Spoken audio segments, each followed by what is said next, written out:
about the economy is actually supported by evidence, and sometimes he says it not so politely. He's the outgoing editor of interest.co.nz, the founder of journalism.org.nz, and the engineer here, Bernard Hickey. Bernard will talk about potential solutions to the problems you've heard John outline. Please welcome him.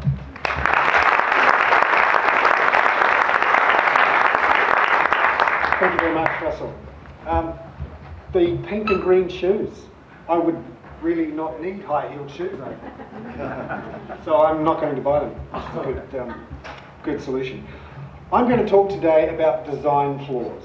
One big design flaw. And I'm going to talk about some design flaws in the Titanic and try and make a comparison between the design flaw in the global economy and the design flaws in the Titanic, and why a ship that was never supposed to sink and an economy that was never supposed to slow down actually sank and is actually slowing down. Firstly, the Titanic. This was fun to research for this project, to work out what actually went wrong, because we've all heard about the watertight compartments, right? How even if it hit something, it was never going to sink because it had the watertight compartments. What they didn't work out when they were designing the Titanic is that the watertight compartments only went halfway up the hull. So when they ripped open a long gash along the side of the hull, the water poured in to 2 or 3 compartments, and then the ship sank down. And what we saw was the water lapping over the top of the compartments into the next one, and the ship going on an angle down and then lapping over even more. So what actually happened, the ship became unbalanced. There was a key design flaw in the watertight compartments, which meant, in a way, it accelerated the sinking of the Titanic. I'm going to talk today about a design flaw in the global economy and in the New Zealand economy, which in a way has made our economy and the global economy sink faster. It's the financialisation of the global economy and the financialisation of the New Zealand economy, which have made our economies sink faster. And that financialisation needs to be turned around if we're going to solve some of the problems we have, some of which Rick and John have talked about. Rick in particular talking about how we've essentially pulled forward consumption from the future. How do we do that? By financialising our economy, by making it really easy to take on debt. And to try and explain this, I want to introduce you to a guy. His name is David Harding. Not many here have heard of David Harding. Who here has got a physics degree or is working as a physicist? There must be a few people. Here we go. So, can I ask a rude question? Is it a very lucrative profession? No, it's not. Very noble and incredibly valuable, but not necessarily lucrative. David Harding is a physicist at Cambridge University in the UK. Guess how much he's worth? Any guesses? A couple of £100,000? £1 million if he owns a house? He's worth £1.4 billion. And he became that rich by using his skills as a physicist to set up a hedge fund. A hedge fund that creates computer programs, black boxes, to trade commodity markets. What he does is works out where commodity prices are going, then designs algorithms to trade financial markets to profit from that. He manages more than $100 billion worth of money. He trades all sorts of commodities, including wheat and gold and oil.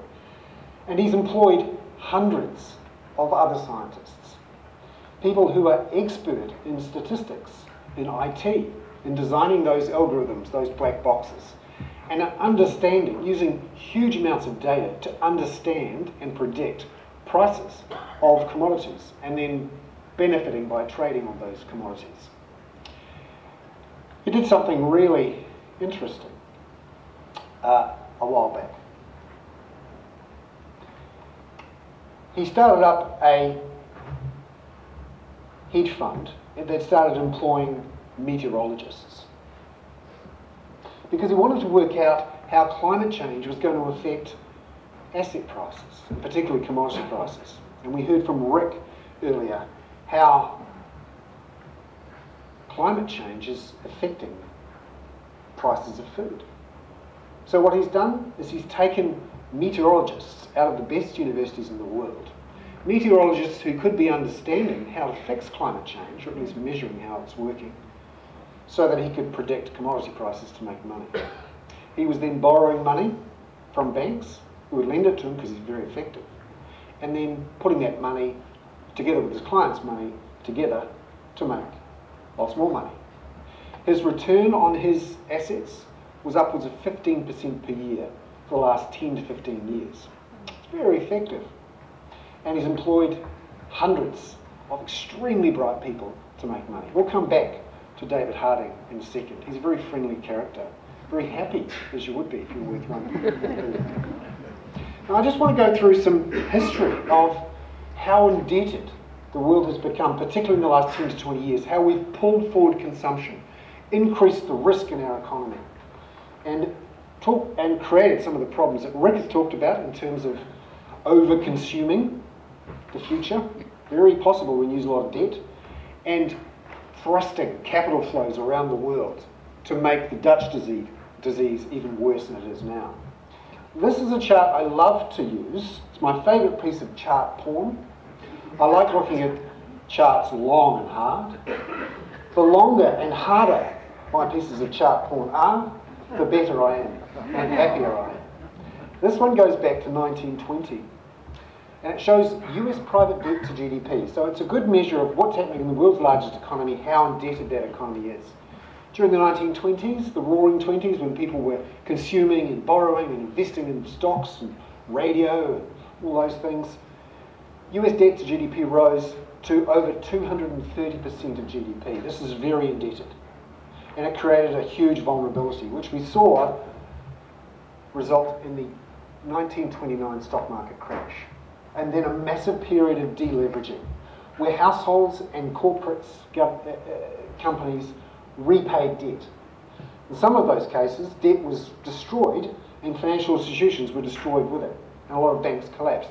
Do you know that during 1933, March 1933 to be exact, Roosevelt, the new president then, shut down the banking system for a week because it was in such strife. In fact, that was the longest previous shutdown of the financial markets in America before the Hurricane Sandy shut down earlier this week. So they had to do that, and that was because there was so much deleveraging happening in the US economy. And during the 1930s depression, that's how quickly debt fell as a proportion of GDP. Can you imagine what that line means?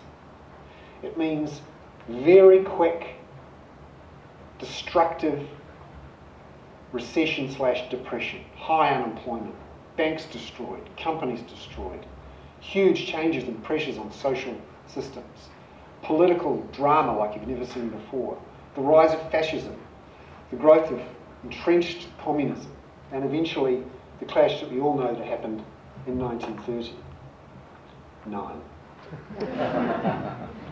And that was, of course, the Second World War. And then we saw something really interesting happen, which was, through this period, there was a quick deleveraging, but then the economy started to recover. And in many ways, what we saw was, by accident, the solving of the Great Depression, which was government stepping in to spend. Now, they did it on things we don't like spending on, lots of death and destruction, new technologies, new weapons, but an awful lot of new technology was invested in. We keep forgetting that period of the late 30s through the 40s and 50s, through the Cold War, was when governments invested an awful lot in long-term technology. They did it for a particular reason, to win the war, to get the nuclear bomb before Adolf Hitler, to invent new technologies like the jet engine, avionics, radar, computers. That surge of investment in research and development, by necessity, helped solve that global financial crisis and pull the world out of that deleveraging. And through the 50s and 60s, we saw a relatively calm, productive, strong growth period. And leverage started to increase to somewhere normal. Around about 100% is seen as normal. That's generally seen as sustainable. Then, of course, we saw through the early 90s and into the late 90s, through here, a couple of things happened. Firstly, central banks around the world, but particularly in the United States, cut interest rates very aggressively. And we saw an unleashing of the financialisation of the global economy. We saw banks unleashed from the laws that were created in the 1930s, actually. An act called the Glass-Steagall Act, which prevented the nasty investment banking gambling banks, the Goldman Sachs and the Citigroups of the world, from combining with the boring commercial banks, the retail banks.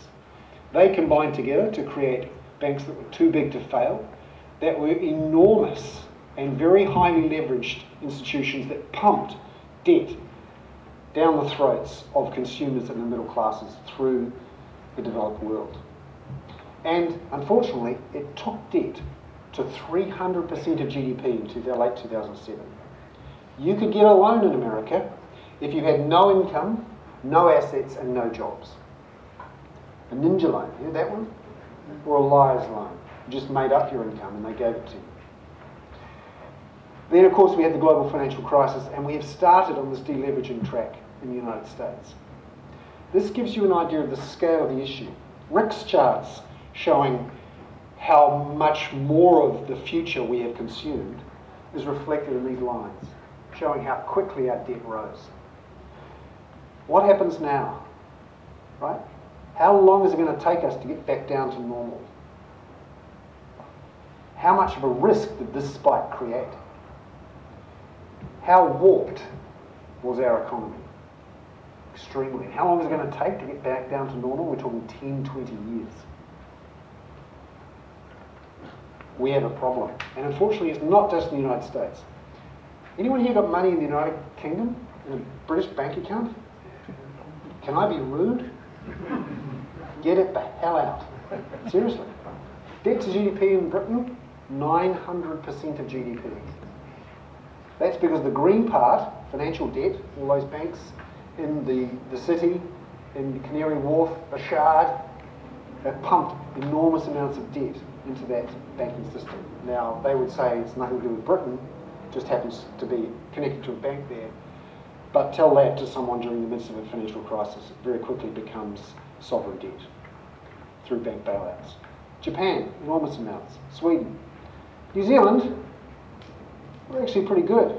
Our government debt, the yellow bit, very low. Our financial debt, i.e. how much banks owe, not so high. Household debt's the real problem here. And luckily for us, non-financial, which is corporates, very strong. So we have very strong balance sheets in corporate and government New Zealand, not necessarily household New Zealand. But what that does say is we're the best of a bad bunch. This is contributing to the Dutch disease that John was talking about. We're seen as the best looking horse in the glue factory. We're the one you come to when you're worried about everyone else. That's how much debt the world is in. Now, we also have a corporate design problem. We talked about financialisation. Now I'm going to talk about something that perhaps is a bit old-fashioned, sounds almost Marxist.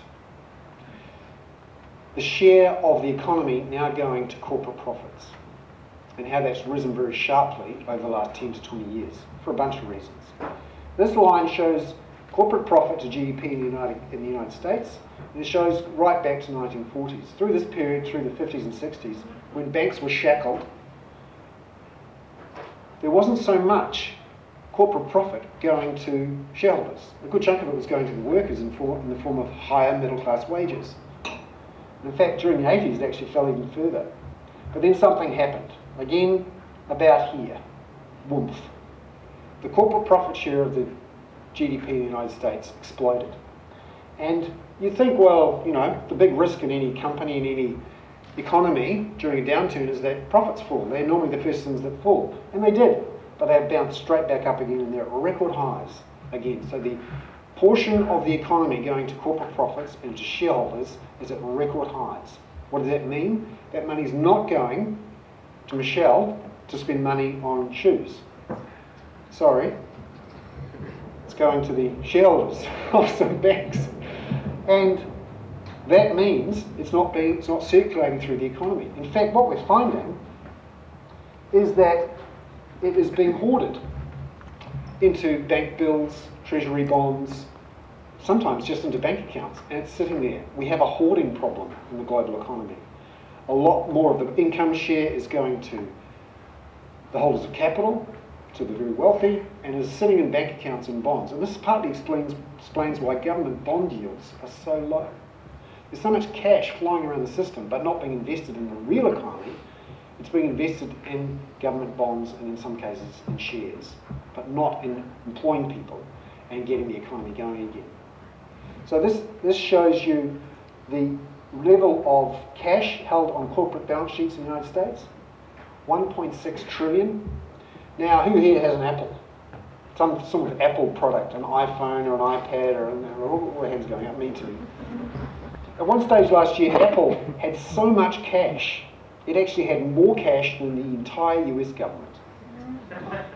Its profit share has been rising as a proportion of its income dramatically in the last decade, because it's been very effective at outsourcing production to low-cost places. And we've all heard of the dramas around Foxconn and the suicide nets and that sort of thing. This is what's happened to the global economy. A large chunk of it has been globalized,